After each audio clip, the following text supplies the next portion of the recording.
This is a live look right now at the ruins along the Israel-Gaza border right now. The IDF is pushing deeper into Hamas control territory.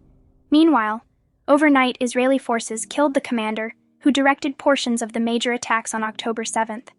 Meanwhile, the IDF is hunting down Hamas targets inside their 300-mile tunnel. Network Y Trey Yinks is live on the ground in southern Israel. With the latest Trey, hey guys, good morning. I do want to start with some breaking news. 2 separate times this morning, there have been suspected drone infiltrations into Israeli airspace in the southern part of the country. Israeli media is reporting. These were drones, likely fired by Houthi rebels in Yemen, that came toward Israel through the Red Sea, here along the southern border between Israel and Gaza. The fighting continues. I do want to just show you the scene behind me as we talk here. You can see a lot of activity in the ruins of the northern heart of Gaza. We do understand, according to Hamas, the group in control of the Strip, that their Al-Assan brigades, the main military wing of Hamas, has been engaging Israeli forces that are currently operating in the Strip there that you see yesterday. We saw those Israeli tanks that were going back and forth along the border. We also have some information from the Israeli military that we can't reveal yet about the battles that took place overnight.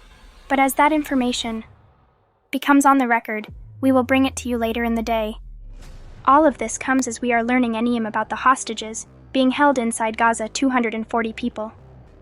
That does not include the 4 that have been released to American citizens and 2 Israeli citizens, and of course, that Israeli soldier that was rescued just yesterday as part of the ongoing Israeli efforts inside the Strip.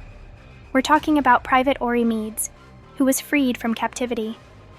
She was originally taken on October 7th from the Nala base that sits along the border with Gaza. The Israelis say she is in good condition and that she was able to meet with her family. Just yesterday, this does come as the Israelis say.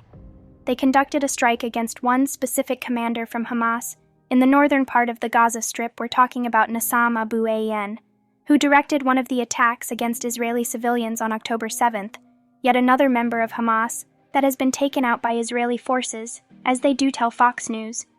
The efforts are focused around trying to destroy Hamas capabilities and the leadership command inside Gaza. Guys, back to you. Hey Trey.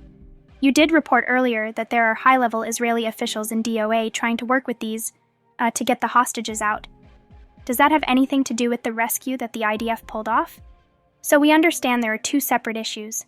The Israelis tell Fox that this was a joint effort to save this private who was captured on October 7th, and this effort had to do with the Shin Bet, Israel's intelligence service, and also the army on the ground. They were clearly acting on specific intelligence. They were able to conduct this raid and rescue the private that was being held, and we actually saw this photo of her with her family yesterday, and you could just see the relief on their faces. They had their daughter back home after so many weeks of waiting with no information, whether she was alive or dead, And Trey, I can tell you're being shy about not revealing operational details. But, was she in a tunnel? Because if she was in a tunnel, she's going to be able to tell the IDF, okay, I was in this tunnel and I saw this stuff, and this is how they operate.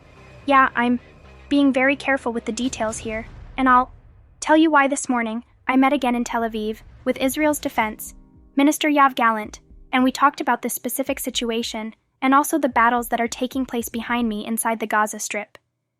The majority of our conversation with a small group of journalists was off the record. I'm working to get some of that information on the record, so I can bring it to you next hour, okay?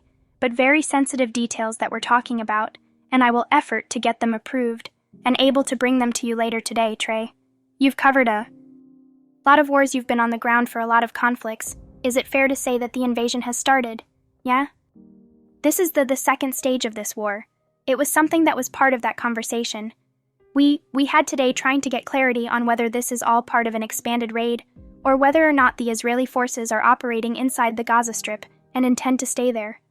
I have information on that, but I just have to wait to give it to you until we can get this cleared by Israeli censors and ensure that we're not giving away any Israeli positions. I do want to just let you know right now. My producer is telling me that sirens are sounding in Metula. Metula is in northern Israel, an indication that the Lebanese militant group Hezbollah is once again getting involved in this fight in firing on Israeli troops in the north. It gives you a sense of just how active the southern and northern front is in this conflict. Those Iranian proxies, not just in Gaza, but also in southern Lebanon, engaging in this fight. All right, Trey. Thank you so much.